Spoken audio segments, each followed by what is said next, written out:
آج ہم نے اپنے دل کو ردی کی ٹوکری بنایا ہوا ہے. ایک ہوتا ہے نا ٹریش کین، ٹیشو پیپر ہے تو وہ پھینک دو، کاغذ ہے تو وہ پھینک دو، کوئی چیز کھائی کچھ بچ گئی تو وہ پھینک دو. ہر چیز کو بس ردی کی ٹوکری میں ڈال دیا جاتا ہے. آج ہمارا دل بھی ردی کی ٹوکری کی طرح بنا ہوا ہے.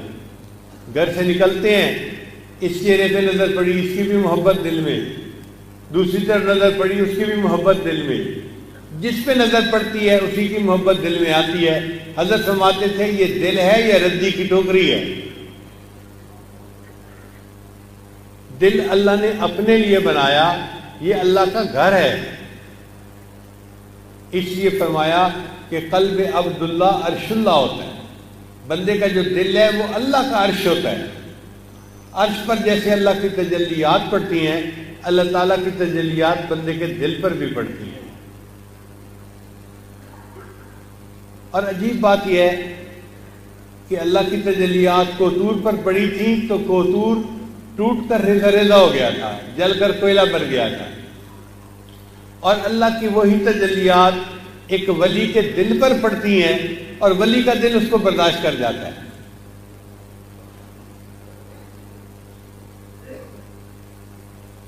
اللہ تعالیٰ نے دل کو وہ صلاحیت دی ہے کہ یہ اللہ کی تجلیات کو بھی برداشت کر لیتا ہے. عمدۃ السلوک میں حضرت سید حسین شاہ رحمۃ اللہ نے لکھا ہے کہ جب اللہ تعالیٰ کسی بندے کو پسند فرماتے ہیں تو ایک دن میں بسا اوقات 70 مرتبہ اس کے دل کو محبت کی نظر سے دیکھتے ہیں. ایک دن میں 70 مرتبہ اس کے دل کو محبت کی نظر سے دیکھتے ہیں. میرے اس بندے نے میرے گھر کو کتنا صاف کر لیا، اس نے اس دل کو میری محبت سے بھر لیا، یہ میرا دوست ہے، یہ میرا محبت والا بندہ ہے. اسی حدیث پاک میں آتا ہے کہ جو اللہ سے محبت کرنے والا بندہ ہوتا ہے، اللہ تعالیٰ اس کو قیامت کے دن خصوصی قرب عطا فرمائیں. امام غزالی رحمۃ اللہ نے تو یہاں تک لکھا ہے کہ اللہ تعالیٰ ایک فرشتے کو حکم دیں گے، اعلان کرو انسانوں کے سامنے، این المحبین، میری سے محبت کرنے والے لوگ کہاں ہیں؟ لاکھوں لاکھوں لوگ ہوں گے جو اللہ کے عرش کے قریب ہو جائیں گے. اللہ ہم آپ سے محبت کرنے والے ہیں. فرشتہ پوچھے گا تمہارے پاس کیا دلیل ہے؟ وہ کہیں گے ہم تو سنت کے مطابق زندگی گزارتے تھے، دین کی زندگی گزارتے تھے، عبادت کی زندگی گزارتے تھے، تہجد پڑھتے تھے، ہم تو اللہ کا ذکر کرتے تھے، ہم تو اللہ کے راستے میں وقت لگاتے تھے، ہم تو مدرسے میں پڑھتے تھے، ہم تو یہ کرتے تھے یہ کرتے تھے. یہ سب کچھ ہم نے اللہ کے لیے کیا. ہم اللہ ہی کی تو محبت کرنے والے بندے ہیں، ہمارے پاس اس کے سوا اور ہے کیا؟ جب وہ یہ کہیں گے، اللہ فرمائیں گے اے فرشتے میرے یہ بندے بالکل ٹھیک کہتے ہیں، انہوں نے میری محبت میں زندگی گزاری، اب ان کو جنت میں جانے کے لیے روکو نہیں، جنت کا دروازہ کھول دو اور ان کو بلا حساب جنت میں جانے دو. اور واقعی دنیا میں بھی ایسے ہی ہوتا ہے کہ جس سے محبت ہوتی ہے اس سے حساب لینے کو دل نہیں کرتا.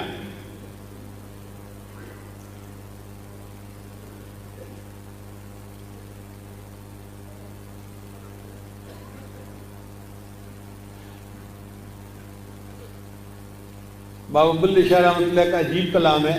فرماتے ہیں کورے کاغذ کتاب نہ ہوں دے، یعنی جو سفید کاغذ ہوتا ہے نا، اگر کوئی اس کی جلد بنا دے اس کو کتاب تو نہیں نہ کہیں گے، اس پر تو کچھ لکھا ہوا نہیں ہے. کورے کاغذ کتاب نہ ہوں دے تے سارے پھل گلاب نہ ہوں دے تے جے کر یاری لائیے بلیا تے یارہ نال حساب نہ ہوں دے. اور اے بلے شاہ اگر کسی سے یاری لگائی جائے تو پھر یار سے حساب لینے کو دل نہیں چاہتا. جو آج دنیا میں اللہ سے اپنی یاری لگائے گا، قیامت کے دن اللہ اس سے حساب نہیں لے گے، اس کو بلا حساب جنت عطا فرما دے. اب اس دل کو سنوارنے کے لیے کیا کرنا پڑے گا؟ ذکر کی کثرت کرنی پڑے گی.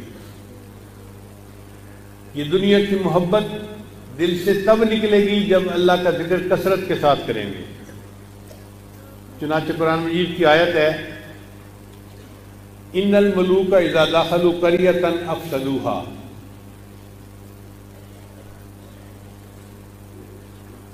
ظاہری اس کے معنی تو یہ ہیں کہ جب سلیمان علیہ السلام کا لیٹر پہنچا ملکہ بلقیس کو تو اس نے اپنے ایم این ایز کے ساتھ مشورہ کیا. انہوں نے کہا کہ جو کہو گی ہم آپ کے ساتھ ہیں، آپ بے شک جنگ کرنے کے لیے تیار ہیں تو ہم ساتھ دیں گے. مگر وہ سمجھدار خاتون تھی، اس نے کہا نہیں، ان الملوک اذا دخلوا قریۃ افسدوها. جب بادشاہ کسی قریہ میں داخل ہوتے ہیں تو وہاں پہ تباہی پھیلا دیتے ہیں. وَجَعَلُوا عِزَّةَ أَهْلِهَا أَذِلَّةً، اور جب وہاں معزز ہوتے ہیں ان کو ذلیل کر کے نکال دیتے ہیں. یہ تو ہیں اس کے ظاہری معنی آیت کے. حضرت اقدس ثانوی رحمۃ اللہ فرماتے ہیں اس آیت میں ایک بہترین تمثیل موجود ہے.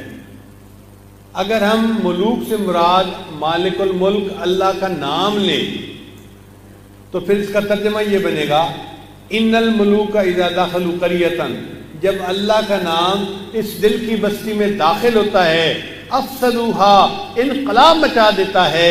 وجعلوا عزت اہلها اذلہ، اور دنیا جو وہاں معزز بنی ہوتی ہے اس کو ذلیل کر کے دل سے نکال دیتا ہے. اللہ کا نام انسان کے دل سے دنیا کی محبت کو نکال دیتا ہے، ماں سوا کی محبت کو نکال دیتا ہے اور دل کو اللہ کی محبت کے لیے بھر دیتا ہے. ہم دیکھیں مسجد کو کتنا صاف پاک رکھتے ہیں، کیوں؟ اللہ کا گھر ہے. جس طرح مسجد اللہ کا گھر ہے، ہمارا دل بھی اللہ کا گھر ہے.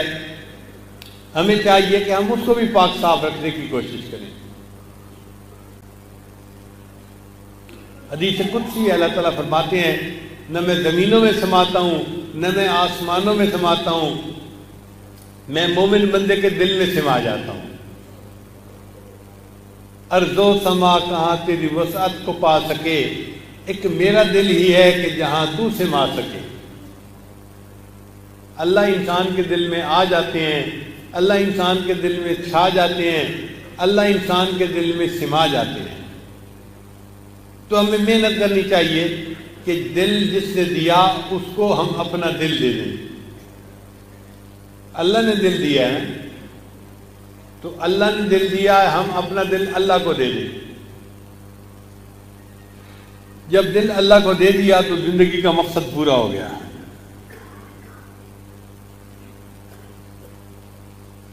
شریعت کا حکم ہے اگر کسی گھر میں تصویر ہو زندہ کی، انسان کی، جاندار کی، تو وہاں پر رحمت کا فرشتہ نہیں آتا. اگر کسی گھر میں تصویر ہو تو وہاں رحمت کا فرشتہ نہیں آتا. اگر کسی کے دل میں کسی ماں سوا کی تصویر ہوگی اس میں اللہ کی رحمت کیسے آئے؟ گھر میں عورت روزانہ 2-3 گھنٹے گھر کی صفائی کروانے میں گزار دیتی ہے. اب اگر اس سے پوچھیں کہ تو گھر صاف کرنے میں اتنی محنت کیوں کر رہی ہے، کیوں پسینہ بہا رہی ہے، تو وہ کہے گی کہ اگر گھر گندا ہوا تو میرا خامد مجھ سے ناراض ہو جائے گا. جس طرح گھر گندا ہونے سے خامد ناراض ہوتا ہے، دل کا گھر گندا ہونے سے انسان کا رب ناراض ہو جاتا ہے. تو ہمیں بھی چاہیے کہ ہم دل کے گھر کو صاف کریں. مراقبے سے دل صاف ہوتا ہے، لا الہ الا اللہ کے ذکر سے دل صاف ہوتا ہے، نماز سے دل صاف ہوتا ہے، ذکر کی کثرت سے انسان کا دل پاک ہو جاتا ہے.